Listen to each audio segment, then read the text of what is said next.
Hey guys, how you doing? I'm Eric from Think Easy.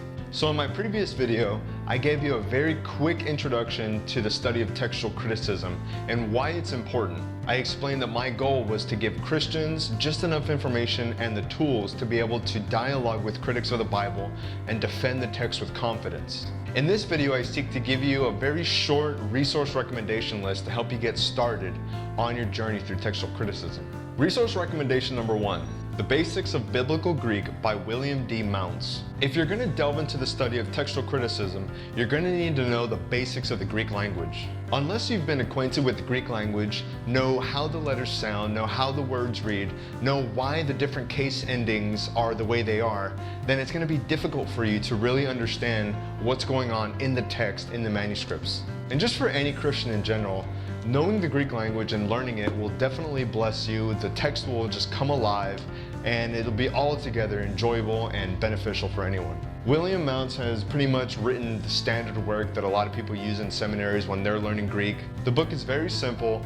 It'll take work, but anyone can really pick this up and start learning the Greek language right away. And believe you me, I'm no expert in the Greek language, and I'm not even halfway through this book.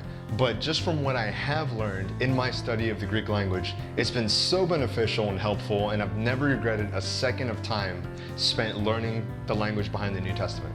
Resource number 2, the Nestle Allen Novum Testamentum Graeci. This has become the standard work in all New Testament textual studies. It is the Greek text that underlies all major translations of the Bible. Likewise, this edition also comes with textual footnotes at the bottom. You see, the way it works is that when a manuscript is found, it's given a name. This will tell you which manuscripts contain certain readings and which ones omit certain readings, which manuscripts add readings. This is all the information you can get on what the manuscript tradition says about the text.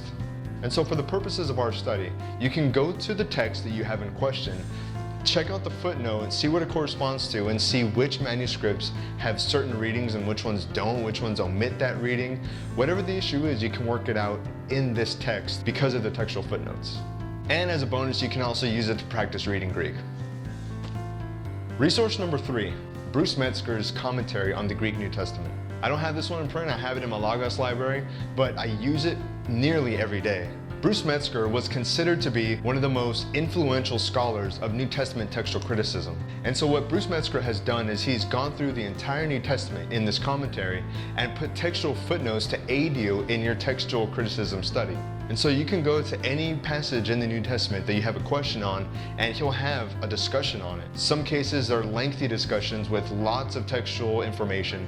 Some are just in passing mentions. But altogether, you'll find answers to any questions you're going to have on any part of the text in this commentary. And I'll be referencing it a lot during these videos. Resource number 4, The King James Only Controversy by James R. White. Now, I struggle to put this at number 4. I really think this should be at the top of the list. Even if you're not directly involved or influenced by or associated with the King James Only controversy, I would still recommend this work to any Christian who's interested in textual criticism. Because in order to address the issue of the King James controversy, you have to go into textual criticism. James White will go into such issues as text types like the Alexandrian families or the Western families or the Byzantine text types. He'll talk about what the majority text is and why that's important. He'll even talk about particular manuscripts of some importance and show pictures. And he'll deal with some of the most controversial textual issues in detail. This book has been one of the most influential books in my Christian life. It's what got me into textual criticism in the first place. I really appreciate it, and it's done me a lot of good. Resource number 5, the iTunes U course of Textual Criticism by Daniel B. Wallace. It's a fantastic little course taught by Dr. Daniel B. Wallace, the president of Dallas Theological Seminary and the executive director of the Center for New Testament Manuscripts. In this series, he goes into a bit more detail than I'm going to be going in these videos, and it's definitely a valuable resource to have to listen to in your own time. Resource number 6, csntm.org. It stands for Center for New Testament Manuscripts. So remember what I said in my first video, that scholars are finding these ancient texts, these ancient manuscripts of the New Testament.